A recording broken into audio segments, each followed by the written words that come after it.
दुनिया की 4 famous painting और उनको बनाने वाले आर्टिस्ट की बात करेंगे।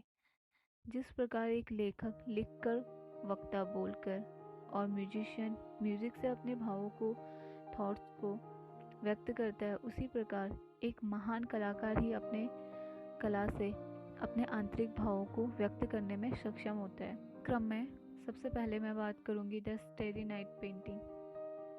इसको बनाया है विंसेंट वैन गॉग द्वारा। विंसेंट वैन गॉग एक बहुत ही भावुक व्यक्ति थे। उनका जन्म दक्षिणी हॉलैंड में 1853 में हुआ था। वह बाहरी वस्तुओं में अपने आंतरिक भाव को व्यक्त करते थे। उनकी पेंटिंग जिसके कारण नेचुरल बिल्कुल भी नहीं लगती थी। वह अपने चित्रों में आवेश, अनुभूति और मनोविकारों को चित्रित करना चाहते थे। उनकी तुलिका की लय उनकी मानसिक हलचल को व्यक्त करता था।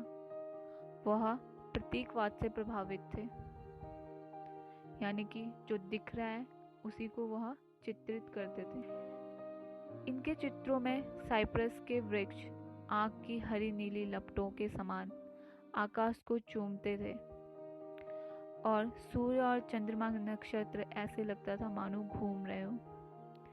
इनके चित्रों में ब्रह्मांड की एक गति की अनुभूति होती थी। एक बार का मैं आपको एक किस्सा बताती हूँ। वैसे तो ये बहुत ही दयालु व्यक्ति थे। दीन दुखियों की हमेशा सेवा करते थे।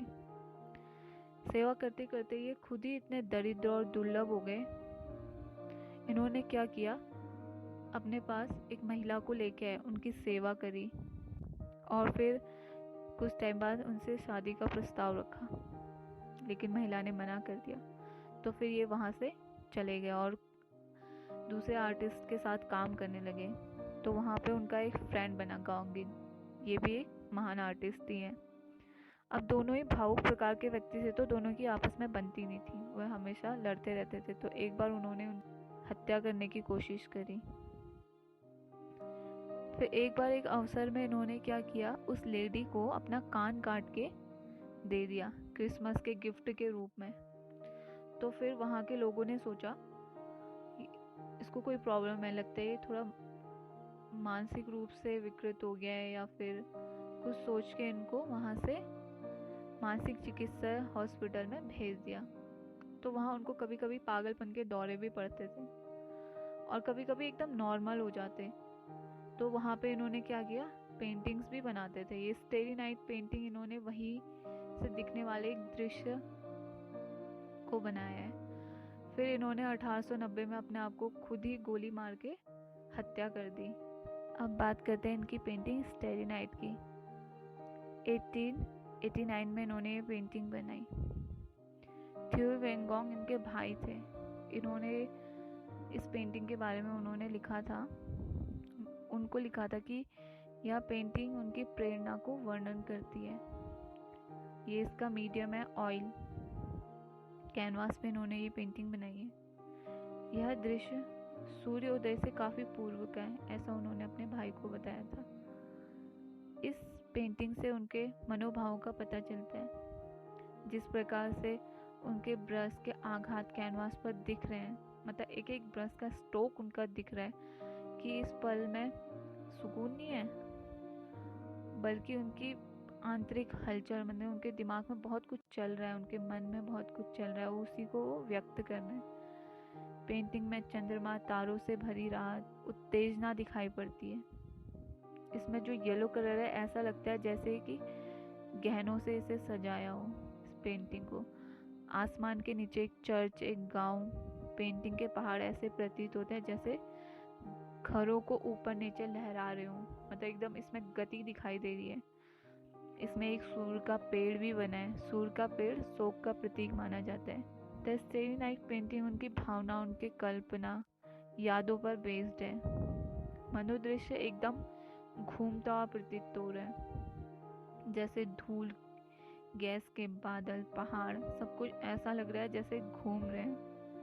गॉगिंग ने अपने भाई थियो को लिखा था, आज मैंने अपनी खिड़की से ग्रामीण इलाकों के दृश्य को सुबह होने से काफ़ी पहले ही देख लिया था।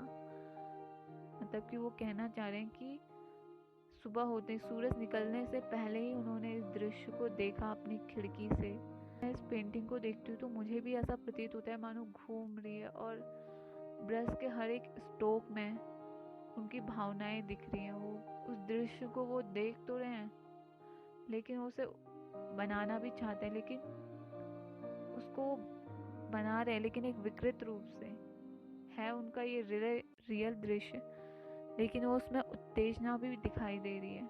सेकंड नंबर पे हम बात करेंगे पेंटिंग द किस की।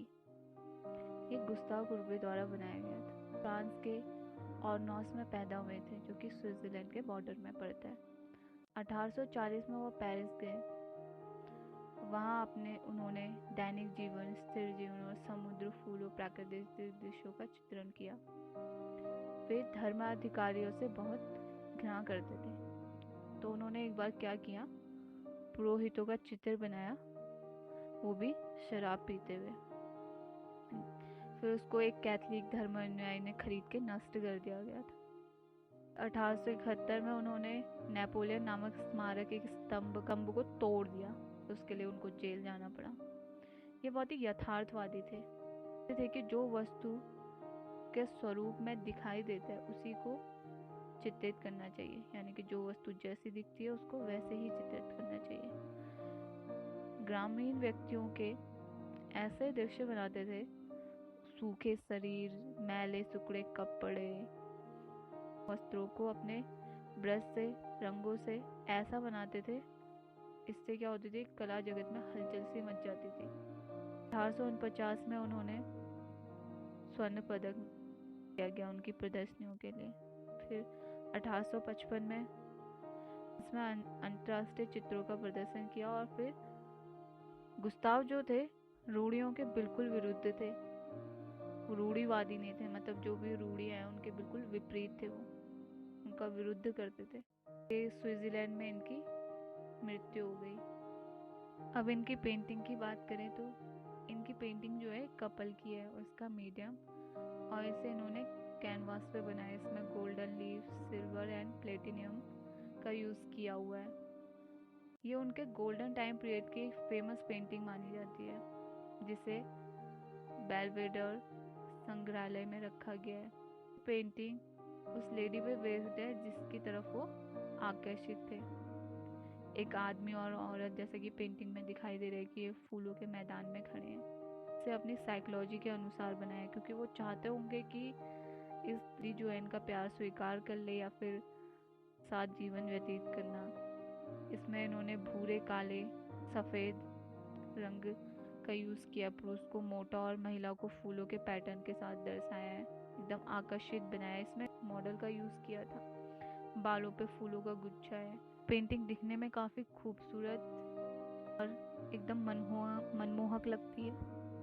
नेक्स्ट पेंटिंग है हमारी द क्रिएशन ऑफ एडम, जिसे 1508 से 1512 ईस्वी में बनाया गया था। ये फ्रेस्को पद्धति से बनाई गई है, सिस्टन चैपलिन की छत का एक हिस्सा है। ये उस समय का एक मास्टरपीस माना जाता है। माइकल एंजेलो, ये बहुत ही फेमस आर्टिस्ट, मूर्तिकार है। वैसे तो ये वहाँ पे काम नहीं करना चाहते थे, लेकिन पॉप ने उन पे दबाव डाला तो उन्होंने इनको छत के बीच का चित्र बनाने को बोला गया। माइकल एंजेलो वैसे तो एक मूर्तिकार थे, उनसे इस सरल रूप में इनके रूप इतने तुड़े मुड़े थे, मतलब, और गति इतनी पीड़ादायक, तो इनके एक छोटे से चित्र में भी सारी मनोभावना व्यक्त हो जाती थी, मानो पीड़ा से शरीर अत्यधिक व्यथित हो रहा है। सांप का नारी रूप में परिवर्तित होना, नारी का शरीर पुरुषों के समान अंकन, कलाकार की भारी आकृतियां चित्रित करने की प्रवृत्ति की सूचक है। इस सिस्टन चैपलिन की छत पे बहुत सारे चित्र बने हैं, उसमें से द क्रिएशन ऑफ एडम जो कि माइकल एंजेलो ने बनाया, ये एक फेमस पेंटिंग है। इसमें क्या है, गॉड है और एडम्स है। एडम्स को दुनिया का पहला व्यक्ति माना जाता है, बाइबल के अनुसार माना जाता है। इसमें क्या है, ने एडम्स को पैदा किया है और वो एकदम आलसियों की तरह जमीन पर पड़ा हुआ है। गॉड स्वर्ग में है और एडम्स अर्थ में है। तो गॉड क्या कर रहे हैं, उसको चेतना में लाने की कोशिश कर रहे हैं। फिंगर से उसको फिंगर देके उसमें एक शक्ति का प्रवाह करना चाहते हैं जो गॉड है ब्रेन के अंदर है, और साथ एंजल्स हैं वो भी टकटकी निगाह से देख रही हैं। मतलब पेंटिंग, इतनी छोटी सी पेंटिंग में अलग अलग थॉट्स हैं। कोई इसे किस तरीके से देखेगा, हर किसी व्यक्ति का जो है नज़रिया इस पेंटिंग को देखने का अलग अलग होगा। लेकिन अब आर्टिस्ट की बात करें तो इस पर एक बुक भी लिखी गई है। मुझे तो ये पेंटिंग काफ़ी पसंद आई। काश ऐसा होता कि हम वहाँ जाके स्टैन चैपलिन की छत में जाके देख सकते हैं, बट आजकल इंटरनेट से हम सब कुछ अपने फ़ोन में ही देख सकते हैं, लेकिन सामने से देखने की बात ही कुछ अलग होती है। नेक्स्ट पेंटिंग भी दुनिया की फेमस पेंटिंग में से एक है, रात्रि के पहरी। इसे रेम्बा ने बनाया। ये हॉलैंड के चित्रकार थे। इन्होंने इसे 1642 में बनाया और वो भी कैनवास पे। कैप्टन कुक की एक सैनिक की टुकड़ी इस चित्र में बनाई गई है। इसमें जो बीच में है कैप्टन कुक है। कुछ कलाकार इसे दृश्य का दृश्य मानते हैं, मतलब ये काफ़ी विवादित भी रही थी, और कुछ इसे नाइट का। चित्र में दृश्य का प्रत्येक विवरण दिखाया गया है।